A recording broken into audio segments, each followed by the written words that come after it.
کیا تھا. مجھے اس کی یعنی ود آل ڈیو رسپیکٹ تصحیح کرنے دیں. بالکل افتخار محمد چودھری صاحب نے آرڈر کیا تھا، بلکہ کئی آرڈرز کیے تھے. وہ مقدمہ شروع ہوا تھا 2009 میں، وہ اختتام تک پہنچا 2012 تک. اس دوران میں مختلف بینچز تبدیل ہوتے گئے. زیادہ تر افتخار محمد چودھری صاحب ہی اس میں موجود رہے. ان کے ساتھ ججز جواد خواجہ صاحب اور دیگر کبھی ہوتے تھے، کبھی کوئی اور جج ہوتے تھے. لیکن جو وقتاً فوقتاً انہوں نے آرڈرز جاری کیے ہیں، تو کیس کا ٹائٹل ہے ڈاکٹر اسلم خاکی بنام SSP آپریشنز راولپنڈی و دیگر. 2009 سے یہ سلسلہ چل پڑا. 2012 تک اس میں مختلف آرڈرز آئے. وہ مقدمہ اصل میں تھا خواجہ سراؤں کا، یعنی ٹرانسجینڈر کی ترکیب. یہ الفاظ یہ اس وقت سرے سے ہمارے معاشرے میں رائج ہی نہیں تھے. نہ ہی سپریم کورٹ کے سامنے ٹرانسجینڈر کمیونٹی کا کوئی ایشو اٹھایا گیا تھا، نہ ہی ٹرانسفوبیا یا ٹرانسمینیا کی کوئی چیزیں اس وقت سپریم کورٹ میں ڈسکس ہوئیں. جو ایشو تھا وہ خواجہ سراؤں کا تھا. اور ایشو یہ تھا کہ اخبارات میں رپورٹ ہوا، خواجہ سرا کمیونٹی کی جانب سے آئینی درخواست دائر کی گئی کہ ان کو ہراساں کیا جا رہا ہے، پولیس کی جانب سے ان کے خلاف اس طرح کے اقدامات کیے جا رہے ہیں. تو اس میں وقتاً فوقتاً جو احکامات جاری کیے گئے، ان میں مثال کے طور پر 4 نومبر 2011 کو سپریم کورٹ نے وفاقی اور صوبائی حکومتوں کو حکم جاری کیا کہ خواجہ سراؤں کو ملک کے باعزت شہریوں کے طور پر زندگی بسر کرنے اور ان کے حقوق بالخصوص جائیداد کی ملکیت کے حق کے تحفظ کے لیے وہ اقدامات اٹھائیں.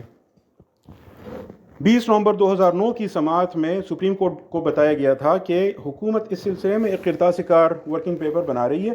اس تاریخ کے حکم نامے میں سپریم کورٹ نے لکھا کہ ملک میں ایسا کوئی قانون نہیں. یہ بات بہت اہم ہے. 2009 کی سماعت میں سپریم کورٹ کہتی ہے کہ ملک میں ایسا کوئی قانون نہیں جو خواجہ سراؤں کو ان کے حق کی وراثت سے محروم کرے، اور یہ کہ ان کے ساتھ برا سلوک صرف ان کے جسم میں صنفی عارضے کی وجہ سے کیا جاتا ہے. الفاظ افتخار چودھری صاحب نے جو لکھے تھے وہ تھے gender disorder in their bodies.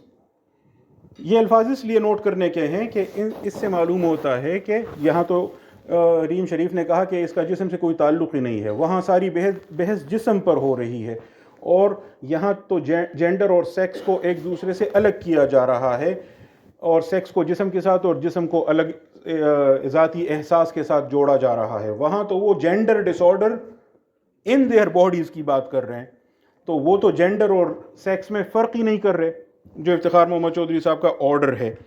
اچھا، یہاں انہوں نے نادرا کو یہ حکم جاری کیا کہ طبی معائنے کے بعد، یہاں جو حکم تھا وہ طبی معائنے کا تھا، اور طبی معائنہ ظاہر جسم کا کیا جاتا ہے.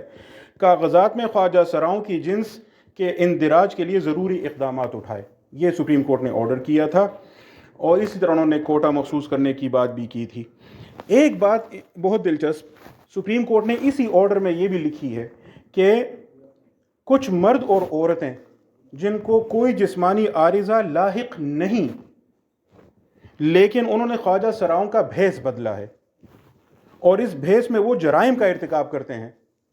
سپریم کورٹ نے پولیس کو اس معاملے پر نظر رکھنے کا حکم دیا.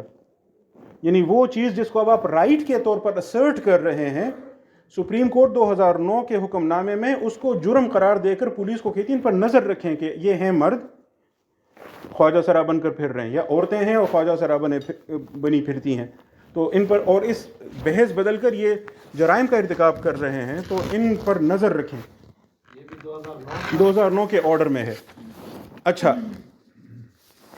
پھر اسی طرح حتمی آرڈر جو آیا ہے وہ 25 ستمبر 2012 کو آیا ہے، اور یہ PLD 2013 میں رپورٹڈ ہے. افتخار محمد چودھری صاحب نے فیصلہ لکھا، جسٹس جواد خواجہ اور جسٹس خلجی عارف حسین ان کے ساتھ بینچ میں شریک تھے.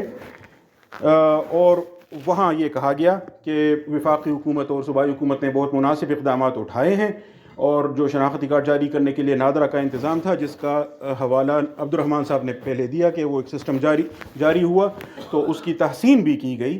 اور خواجہ سرا کمیونٹی کی جانب سے جو وکیل تھے انہوں نے بھی اطمینان کا اظہار کیا.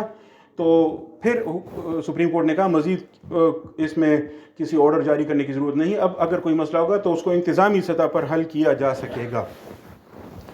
تو اس لیے یہ جو سپریم کورٹ کے 2009-10 کے فیصلوں کا یا 11-12 کے آرڈرز کا حوالہ دیا جاتا ہے وہ ایبسلیوٹلی ارریلیونٹ ہے. ان کا تعلق